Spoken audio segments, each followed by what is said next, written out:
Salut à toutes et à tous, vous regardez Les Indiscrets de Niels Wilke, programme que nous testons aux médias et qui sera sur la grille de la saison prochaine si vous, notre public, nos uniques mécènes, vous nous en donnez les moyens.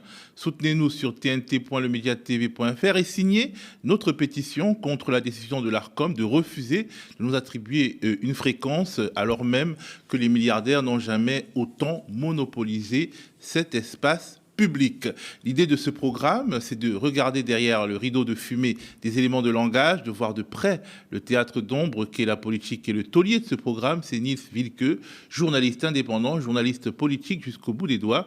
Il recueille les confidences des politiques de tous bords. Et aujourd'hui, nous allons parler de la Lucie Casté mania et avant ça, de l'opération de séduction de Macron avec les JO ou comment le président profite des Jeux, alors même que la journée de l'ouverture officielle a commencé de manière assez chaotique, Niels. Oui, c'est le cas de le dire, hein, Théo. La pression était forte hein, sur Macron avant les JO dans les domaines de la sécurité et du transport. C'est des domaines régaliens, donc des domaines présidentiels. Et on peut dire que ça commence très mal avec ces attaques contre le réseau ferroviaire SNCF à quelques heures de la cérémonie d'ouverture. On rappelle que 320 000 spectateurs sont attendus au bord de Seine pour profiter de cette cérémonie d'ouverture. Et puis surtout, il y a la présence de pratiquement tous les chefs d'État de la planète et puis surtout 1 milliard de téléspectateurs en retransmission mondialisée qui sont prévus. Donc effectivement, il y a une très grosse pression pour le président. Et d'ailleurs, en début de semaine, j'en discutais avec un conseiller ministériel qui me disait si ça se passe bien, Emmanuel Macron peut espérer en bénéficier un petit peu dans l'opinion, avoir quelques retombées positives. Et évidemment, si ça se transforme en catastrophe, tout lui retombera dessus. Voilà, on peut dire que ça commence mal. La France, elle va accueillir des athlètes donc, dans des jeux qui sont les jeux les plus durables de l'histoire. On a divisé par 2 les émissions de CO2. Les jeux les plus inclusifs, les jeux les plus paritaires, totalement paritaires. Pour la première fois. Pour la première fois. Et donc, on va accueillir le monde. C'est une immense fierté. Donc c'est une France accueillante. Ensuite, c'est une France audacieuse. Avoir l'audace d'organiser cette cérémonie d'ouverture sur la scène comme on l'a fait, aucun pays ne l'avait tenté avant. C'est une France fière ensuite de son histoire, de son récit. Et le long de la scène, je ne veux rien dévoiler, mais on va quand même essayer. aura des artistes du monde entier et de la France, d'immenses artistes de variété classique, qui vont dire un peu d'une histoire française qui est une histoire universelle. Parce qu'on tourne effectivement cette émission en vendredi matin. Alors Macron aurait l'intention de rester dans la posture de spectateur lors de ces JO, sans caméra ni photographe autour de lui. Ce serait une épreuve d'humilité et de proximité, insiste son entourage selon le Parisien. Est-ce vrai ce mensonge, Niels ? Mais bien sûr, Théo, Macron est quelqu'un d'extrêmement humble. Alors évidemment, ça fait beaucoup rigoler dans la classe politique, mais notamment en Macronie, ce nouveau positionnement du président. Macron et l'humilité, ça fait trois. Hein, en rigoler encore un ancien de sa campagne qu'il a accompagné en 2017, juste avant l'enregistrement de cette émission. À l'impossible, nul n'est tenu. Hein. Et alors l'autre info, c'est que Macron est épuisé, il n'arrive plus à réfléchir correctement, et ce qui est inédit, c'est qu'il le reconnaît lui-même auprès de ses équipes les plus proches. C'est ce que m'a dit ma source à l'Élysée, et ça m'a été confirmé par au moins 2 autres de ses interlocuteurs réguliers. Alors évidemment, l'Élysée garde le silence là-dessus, parce que ça ne cadre pas avec l'image de la France triomphante que Emmanuel Macron tente de donner. Mais le président est quand même voilà, épuisé par la séquence politique, le chaos qu'il a lui-même créé. Et donc, à la place, pour donner le change, le palais de l'Élysée présente l'image d'un président qui a mené le combat pour la cérémonie d'ouverture au bord de la Seine. Et donc, ses collaborateurs expliquent que c'est là où le président a joué un rôle important auprès des acteurs spécialistes de ces sujets de sécurité. Quand on lui disait qu'il faudrait déployer des moyens qui sont trop importants et trop coûteux pour sécuriser les bords de Seine, lui expliquait moi, ma question, ce n'est pas de savoir ce que vous en pensez, c'est de savoir comment on peut le faire. Et donc on voit que Macron essaye, tu vois, de se mettre dans une posture un peu au-dessus des partis, un petit peu au-dessus de la mêlée, et d'essayer d'être un président des solutions. Alors de là à penser que il fait un parallèle avec les partis politiques et la situation de chaos qu'il a lui-même provoquée, il n'y a qu'un pas. La presse explique aussi que le président veut écouter les Français à travers les élus de son camp et recoller les morceaux avec les députés de l'ancienne majorité après la dissolution et le traumatisme des législatives. On en avait parlé lors de la dernière émission. Et donc, il a mené une série de repas à l'Élysée avec certains d'entre eux. Ça n'a pas toujours fonctionné. Il s'est quand même retrouvé assez solitaire, au moins pour l'un d'entre eux. Sur les 20 invités, il y en a seulement 3 qui se sont pointés, d'après mes informations. Et les gens vraiment n'en peuvent plus en fait d'Emmanuel Macron, y compris des élus, des proches très fidèles. Moi, les mots qui reviennent le plus, c'est il est perché, il est dans une autre dimension, c'est un robot émotionnel, il séduit les gens, il les jette, et c'est un peu le sentiment général des députés macronistes, donc, qui le suivent parfois depuis 2017 avec la dissolution. Et d'ailleurs, le nouveau groupe à l'Assemblée s'appelle Ensemble. Ensemble, mais seul au monde, hein. C'est un peu la devise des députés entre eux, quoi. Alors évidemment, Macron s'en défend, hein. Il n'est pas question de l'accuser d'avoir une vision idéalisée de la situation politique. On peut regarder ce qui est arrivé à Thomas Soto, qui s'est attiré les foudres présidentielles pour avoir reproché au président d'avoir une vision idéalisée de l'Assemblée. Regardez ce qu'il a dit. Et vous savez, je vais vous dire, moi je suis très fier qu'on soit une démocratie vivante, qui a su tenir des élections inédites, qui ressort avec un paysage politique inédit, des responsables, non mais des responsables qui vont devoir s'élever au-dessus d'eux-mêmes, nous tous, et qui va se voir organiser des jeux uniques. C'est ça la France. Et donc c'est une France. Vous n'avez pas une vision un peu accueillante, idéalisée, un peu idyllique de la situation? J'imagine les oppositions qui vous regardent, qui vous écoutent, ils doivent se dire mais on vit pas dans le même monde avec Emmanuel Macron. Mais pourquoi? Parce que c'est ça, on va accueillir ces jeux à l'Assemblée, parce qu'il n'y a pas de gouvernement, parce qu'il n'y a pas de perspective. Mais il y a un gouvernement en charge des affaires courantes qui sera là. Il y a des forces politiques qui sont le fruit de la confiance des Français et de leur vote, qui doivent donc être à la hauteur de leurs responsabilités. Et donc, moi, je ne suis pas du tout idyllique. Je dis juste, c'est nous. Soyons fiers de ça, soyons à la hauteur des événements. Et donc, on va être à la hauteur de ces jeux. Et vous savez, ces jeux, c'est une bonne métaphore de la situation politique. On a été ensemble, en juillet 2017, à Lausanne, convaincre. On a eu les Jeux en septembre 2017. Si je raisonnais comme tout le monde aujourd'hui, je vous dirais impossible d'organiser des Jeux avec une maire de Paris qui est élue socialiste, avec une présidente de la région Île-de-France qui est élue de droite, et un président qui a une force du centre. On l'a fait. Donc voilà, vous voyez qu'il est très piqué dès qu'on remet en cause les solutions qu'il propose politiquement, quoi. Alors pour Emmanuel Macron, Niels, les JO reflètent la situation politique de la France. C'est un peu lunaire, on peut l'admettre, mais c'est ce qu'il pense. Oui, et puis il y a quand même un jeu là-dedans, hein. La posture de Macron, elle n'est pas sans rappeler celle d'un certain François Mitterrand, qui donc s'est retrouvé lui-même en difficulté politique après la victoire de la droite. Ça remonte, hein. Moi c'est l'année de ma naissance. En 1986, regardez, c'est assez troublant. J'assume mes responsabilités et je les assumerai quelle que soit la majorité politique et quels que soient les événements. Bref, je remplis mon mandat. Alors, à partir de là, qu'est-ce qu'on peut me reprocher? Qu'est-ce qu'on peut me dire? Je crois que mon devoir, c'est de tenir compte de la volonté populaire. Si les électeurs ont désigné une majorité claire dont les contours seront précis, et mon devoir est de chercher ou de désigner comme Premier ministre une personnalité sortant de ce milieu. Oui, il devra tenir compte aussi, le président de la République, des conditions de certains pour éventuellement être à vos côtés. Non. Comment non? On ne pose pas de conditions au président de la République. Donc on voit Mitterrand qui dit on ne pose pas de conditions au président de la République. Et ça rappelle un petit peu ce qu'a dit Macron sur France 2 et TF1 en refusant de nommer Lucie Castet, dont on parlera par la suite. Mais ces JO, Théo, c'est quand même surtout un grand moment pour faire des affaires, pour le business, pour Emmanuel Macron.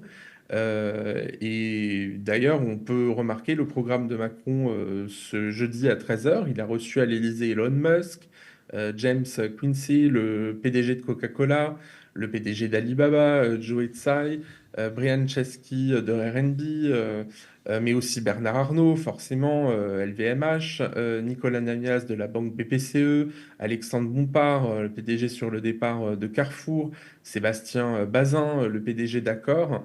Alors, la liste est trop longue pour qu'on les cite tous, mais voilà, il y avait tout quand même une quarantaine de grands patrons de groupes internationaux aussi présents à Paris. Et donc, l'opération séduction du président envers les patrons, c'est pour les rassurer, répète l'Élysée à la presse, face à la crise politique que traverse le pays. Et il faut le rappeler, hein, que le président a lui-même provoqué avec la dissolution. Et pour les idées, ce qui compte, c'est de montrer à ses investisseurs que c'est une politique qui a été menée dans la continuité, dans le temps. Il faut redonner de la certitude aux investisseurs. Alors, c'est un grand moment pour Emmanuel Macron, mais il veut être seul sur la photo, tu m'as dit avant l'enregistrement de cette émission. Oui, oui, et alors ça tombe très bien puisque le gouvernement est démissionnaire, ironisait un macroniste de la première heure, et puis il donne un peu l'impression, y compris d'ailleurs dans le camp présidentiel, que c'est un peu lui tout seul sur la photo, c'est un peu le gamin qui roule avec son jouet à lui, persifler l'un de ses anciens proches qui a depuis complètement décroché avec lui. Et donc, c'est vraiment la grande opération de charme du président. Il se met en scène dans des vidéos. On le voit, par exemple, là, sur ces images déjeuner avec des athlètes voilà, au village olympique. Donc, c'est vraiment pour montrer que le président est très impliqué dans ces Jeux olympiques, que c'est ses Jeux olympiques à lui. Et il n'y a vraiment personne d'autre, en fait, sur la photo. C'est assez, sur les images, c'est quand même assez grandiose, quoi, dans le genre opération de communication. Alors, en plus, la grande opération de charme avec les patrons, puisqu'il s'agit bien d'eux, elle s'est poursuivie le soir même au Carrousel du Louvre, où il avait quand même invité plus de 500 invités avec Brigitte Macron. Donc, on peut les apercevoir sur quelques photos. Et puis, il y avait ce menu concocté par Alain Ducasse, hein, dont on peut révéler en exclusivité un cookpot de homard bleu ou encore un croustillant de sarrasin, framboise et hibiscus. Alors, le coût de ces agapes, évidemment, n'a pas été communiqué au grand public ni à la presse, hein. Ce serait trop simple de faire preuve de transparence. Mais dîner sous la pyramide du Louvre, là, il y a encore une référence à Mitterrand qui est assez prégnante. Regardez ces images de l'ancien président, donc, qui sont captées par Antenne 2 à l'époque, qui reçoit les dirigeants du G7 le 7 juillet 1989 sous la pyramide du Louvre également. Et donc à l'époque, les chefs d'État avaient dégusté du champagne Dom Pérignon qui était tiré à même le tonneau. Voilà. Alors, Nils qui dit François Mitterrand pense Bruno Roger Petit. Mais oui, c'est qui Bruno Roger Petit d'ailleurs? Bruno Roger Petit, on en a parlé dans nos émissions, tu sais bien, c'est le conseiller mémoire, hein, autoproclamé mémoire du président, qui est chargé de donner, comment dire, un squelette idéologique, qui est chargé de consacrer la mémoire d'Emmanuel Macron, qui est un président sans passé, hein, d'ailleurs, puisque ses origines, même si elles ont été documentées, son ascension sociale et politique reste quand même assez mystérieuse. Et donc, Bruno Roger Petit qui est un ancien journaliste, hein, par ailleurs, qui a été un grand éditorialiste, est chargé de donner voilà, du corps à Emmanuel Macron et surtout de l'inscrire dans une histoire qui est celle des grands dirigeants français, comme De Gaulle, comme Mitterrand, Louis XIV, pourquoi pas, même si évidemment il ne s'est pas évoqué, mais on pense évidemment à Louis XIV parce que c'est le roi de l'absolutisme et que Macron quand même se fait remarquer par un comportement somme toute assez absolutiste. Et donc ses proches en fait l'encouragent, hein, un petit peu dans cette tendance. Il y a aussi Jonathan Guémas, qui est l'ancienne plume de Gérard Collomb, qui est devenue celle de Macron. Mais alors la seule différence avec François Mitterrand, par exemple pour la pyramide du Louvre, c'est que c'est François Mitterrand qui avait fait construire la pyramide du Louvre. Et donc il était un peu chez lui, entre guillemets. Et puis il y a aussi un fossé, hein, entre l'image glorieuse de la France attachée à son passé, la vie glamour, hein, on pense à Emily in Paris sur Netflix ou au film Amélie Poulain. C'est un peu ça en fait les Jeux Olympiques qui sont organisés par les Macron. Comme on peut le voir sur les vidéos ou les images qui sont diffusées par l'Élysée ou par le gouvernement. Et on a un peu l'impression que les Français sont réduits à un peuple nostalgique, avec un peu l'obligation d'être heureux et fiers de ces Jeux Olympiques, même si une grande partie des Français est laissée de côté. Et ça a été trop peu montré, je trouve, dans les médias mainstream, alors que justement, nous, aux médias, on a quand même fait parler ces Français qui se sentent un peu abandonnés. J'ai peur que j'accouche dans la rue. Je suis à 7 mois, alors 115 me dit chaque jour qu'il n'y a pas de place. Les assistants disent on a fait tout ce qu'on pouvait faire, contacter 115, il dit il n'y a pas de place. Donc nous on va faire comment maintenant? On ne travaille pas. Même pour manger c'est difficile. Et pendant ce temps, sur la scène internationale? Alors oui, sur la scène internationale, c'est un peu la catastrophe pour Emmanuel Macron et les JO d'ailleurs. Ces JO sont une manière de le faire revenir au niveau diplomatique. On pense quand même à ses hésitations, ses allers-retours sur l'Ukraine, les promesses trahies à Zelensky, la position de la France absolument catastrophique sur le massacre qui a lieu en Palestine. On pense aussi aux actions extrêmement choquantes et colonialistes de l'État français en Nouvelle-Calédonie qui ont beaucoup fait couler d'encre et qui ont fait beaucoup parler à l'étranger. Et donc on voit qu'effectivement c'est une grande opération au service d'Emmanuel Macron de réhabilitation.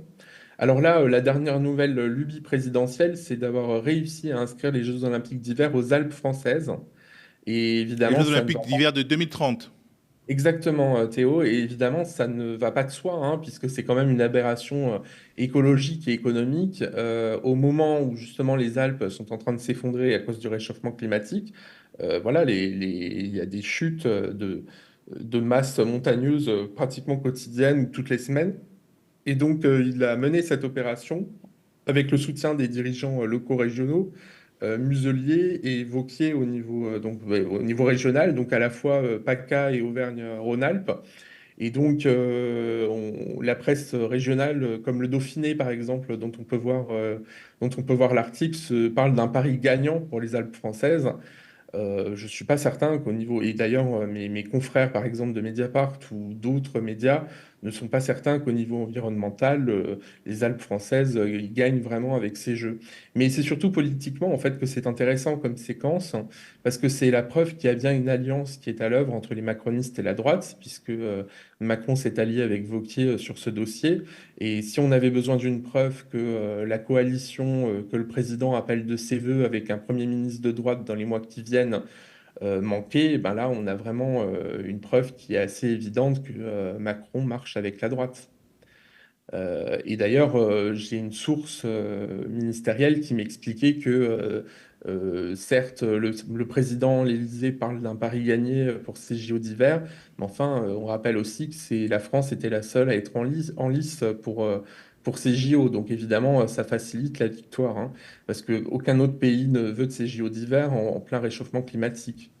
Alors, si le NFP n'arrive pas à avoir de Premier ministre, Macron espère pouvoir continuer avec son gouvernement jusqu'en septembre, en mode avec les JO, puis les vacances, ça passe crème. Oups. Oui, c'est ça, c'est vraiment un peu l'idée. Mais il prend quand même un gros risque, Emmanuel Macron, en jouant un peu la détente comme ça. Parce que si la situation perdure, en fait, les gens vont se poser la question de la responsabilité du président de la République, qui est, on le rappelle, quand même le garant des institutions, qui est censé être au-dessus de la mêlée.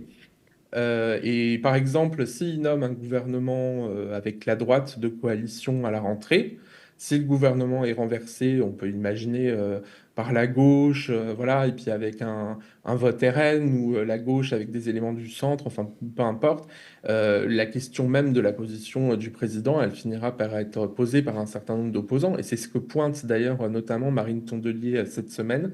C'est ce qu'elle pointait à la télévision. Regardez. Moi, je voulais quand même qu'on s'arrête 2 secondes sur ce que fait Emmanuel Macron, parce que je trouve qu'il bénéficie toujours d'une présomption de crédibilité. Enfin, tout le monde est très bienveillant envers lui, je pense même nous en réalité. S'il était d'extrême droite, je veux juste qu'on se projette. Si un président ou une présidente d'extrême droite faisait ce qu'il est en train de faire, on hurlerait au coup d'État politique, au putsch institutionnel, on serait en train de dire qu'on n'est plus dans la liberté publique et que la démocratie est en danger. Ne faisons pas de politique fiction. Non, mais attendez, c'est pas fiction, c'est parce que c'est en train de vraiment de se passer. Non, mais ce qu'il est en train de faire, si quelqu'un d'extrême droite le faisait, on serait tous très inquiet de nos institutions et très inquiet pour la République. Justement, Niels, qui dit Marine Tondelier, dit NFP, dit gauche. Et si on parlait un peu de la gauche et de Lucie Castet? Alors, on va en parler. Je voulais juste terminer avant. Puisque la gauche en fait s'organise justement contre Emmanuel Macron et sa volonté de régner un peu sans partage. Il faut quand même rappeler que Olivier Faure a envoyé une lettre au Conseil d'État au nom du PS pour s'inquiéter de la durée du gouvernement provisoire, et on a appris au moment où on enregistre cette émission que les sénateurs communistes ont déposé une proposition de loi visant à préciser le statut de gouvernement démissionnaire pour éviter le dévoiement des institutions par Macron. Donc ça a été annoncé sur Twitter X, et donc ce serait un texte qui sera examiné, situation oblige, pas avant la session d'octobre. Et concrètement, les communistes, alors ils proposent de limiter la durée d'un gouvernement démissionnaire à seulement 8 jours, contre le temps que veut le président actuellement, et aussi d'interdire définitivement le cumul ministre, même démissionnaire et député.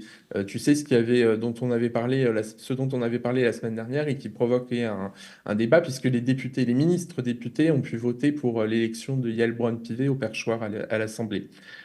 Et pour terminer, les députés écolos ont déposé jeudi au Conseil d'État au Conseil constitutionnel, une question prioritaire de constitutionnalité visant à prouver que la loi organique qui organise l'incompatibilité entre un mandat de député et des fonctions ministérielles contrevient à l'esprit de la Constitution.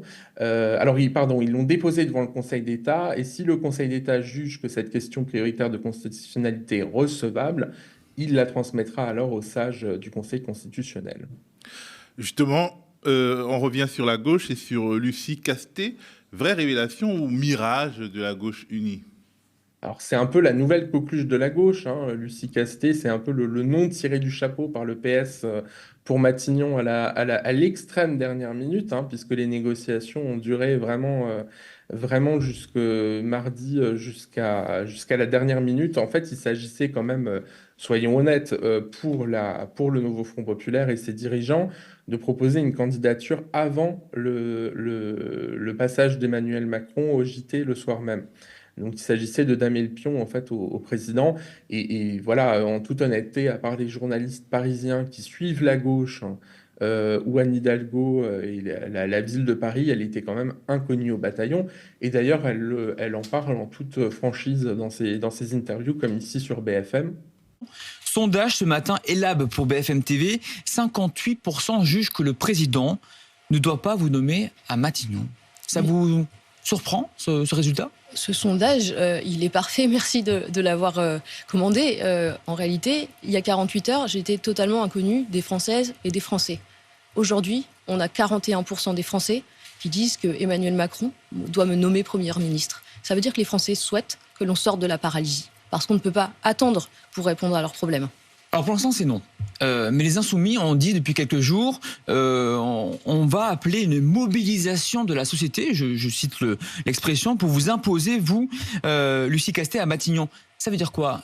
Des manifestations, des happenings? Comment ça va se passer? En réalité, la société civile, les syndicats, le monde syndical, la société civile organisée, les associations, les mouvements associatifs, ils sont déjà organisés. Ils attendent que l'espoir qui s'est levé se traduisent aujourd'hui en actes. Depuis mardi, on entend peu les syndicats dire il faut que Lucie Castet soit à Matignon. Il y a eu un communiqué de presse de la CGT hier qui demande au président de la République de sortir de la paralysie. Et sa nomination, elle a d'ailleurs été annoncée, et c'est un signe quand même, par des médias de gauche indépendants, par exemple Politis ou l'UMA, et ensuite seulement par des gros médias comme BFM. Et mes confrères et mes consoeurs n'avaient pas grand-chose à se mettre sous la dent. Et donc, comme d'habitude, quand les journalistes n'ont rien vraiment de nouveau à dire, ils usent de superlatifs. Donc, on parle d'une excellente directrice des finances à la ville de Paris, d'un parcours professionnel remarquable, de quelqu'un de brillant.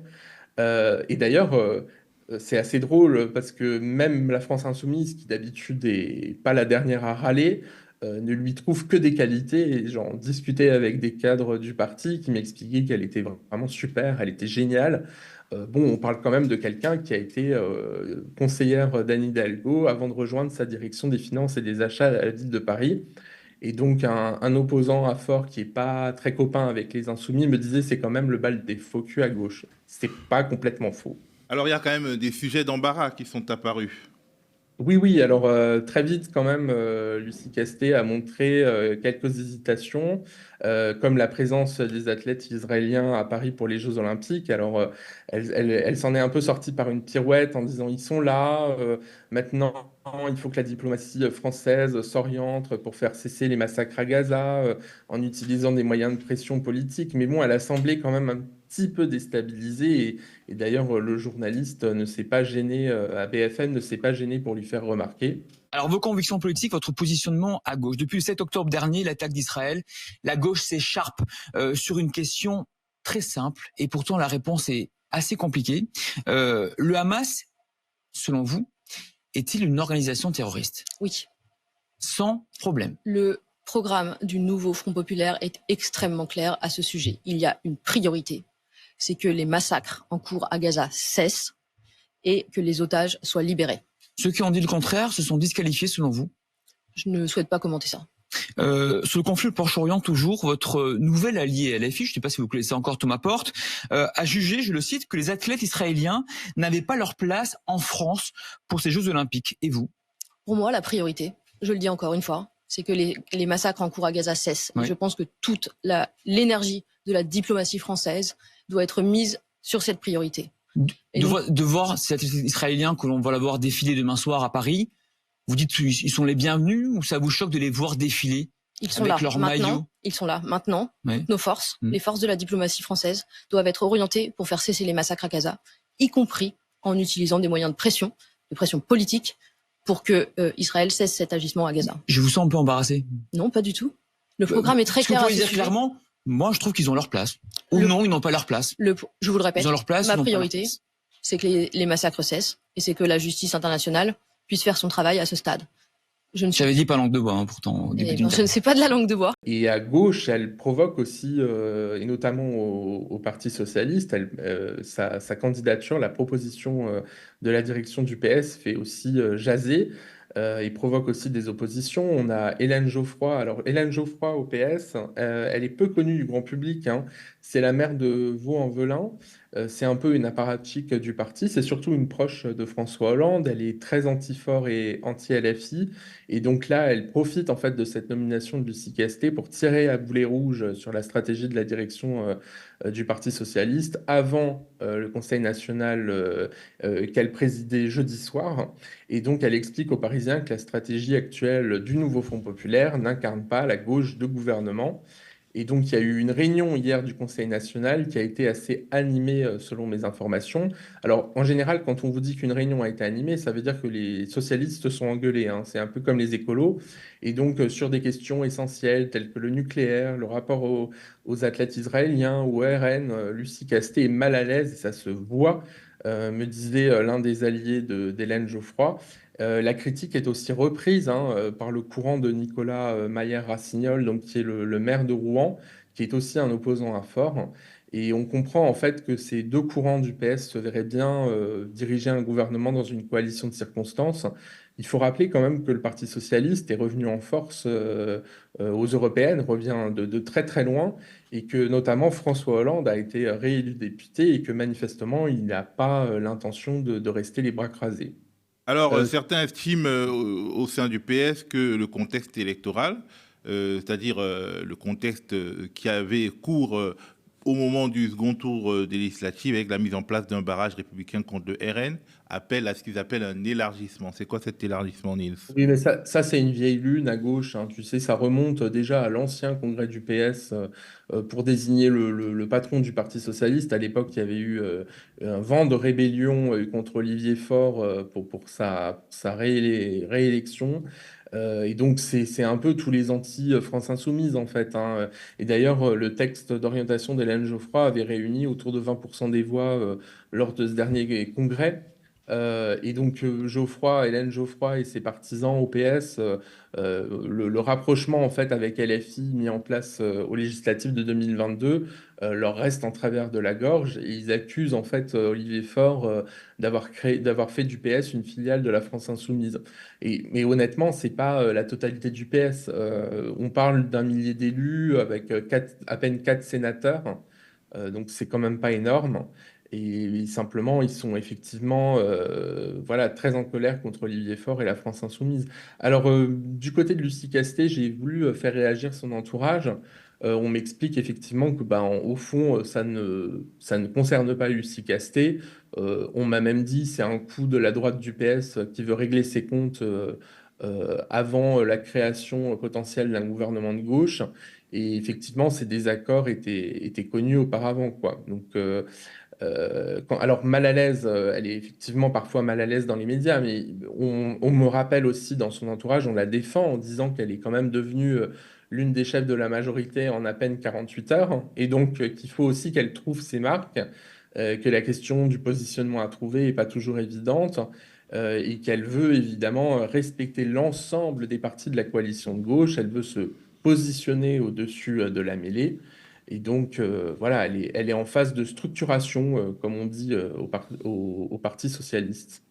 Alors, on m'explique en attendant que les JO passent et que l'été se passe, puisque Macron a décidé que rien ne bougeait en République.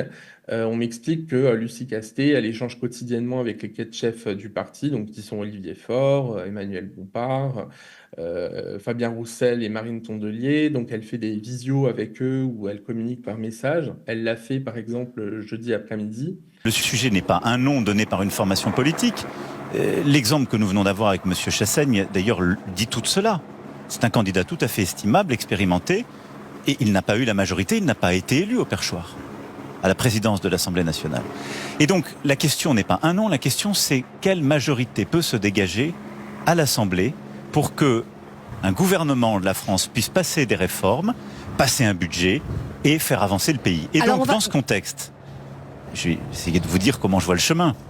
Moi, ce que j'attends aujourd'hui des forces politiques, c'est qu'elles soient à la hauteur de ce qu'elles ont fait dans l'entre-deux-tours. Toutes les forces politiques qui se sont mis d'accord pour ce désistement. Mais c'était pas la même chose, c'était un barrage. C'était un barrage, c'était pas un programme commun. C'est pas un programme commun, mais personne. L'enseignement, c'est que personne ne peut appliquer son programme commun. Macron est hermétique au charme de Lucie Castet et il a balayé sa candidature de manière assez méprisante, on va dire. Ça a dû créer des effets. Oui, effectivement. Et puis, alors, il fait semblant de s'en fiche, comme on peut le voir dans la vidéo de l'interview, mais en réalité, il a donné des consignes, enfin, lui et son entourage ont donné des consignes pour vraiment la critiquer, la pilonner, comme on dit dans la presse. Par exemple, le soir même le mardi soir, donc le soir où elle a été désignée par la gauche, j'ai sollicité un conseiller de l'exécutif qui m'ont dit mais Lucie de qui vous me parlez, c'est n'importe quoi. Donc il y a une espèce si tu veux, de dénigrement qui se met en place de Lucie Castet, puis à travers elle de toute la gauche, puisque les macronistes, les éléments de langage, c'est qu'elle serait pas proche du député LFI Thomas Porte, accusé d'être un coupeur de tête de la France Insoumise, puisqu'il a posé avec un ballon, avec une photo de Dussault pendant la réforme des retraites. On la traite aussi de caricature de la gauche bobo. Alors bon, ça c'est assez drôle venant des macronistes, une caricature de bobo, quand on en voit certains, on peut rigoler. Et il faut surtout voir à travers ces attaques que la candidate de gauche ne laisse pas Macron aussi indifférent qu'il voudrait le faire croire. Il y a des attaques notamment sur le bilan financier de la mairie de Paris. Oui, c'est des attaques qui sont quand même un peu injustes là encore, parce qu'elle est directrice financière d'une collectivité.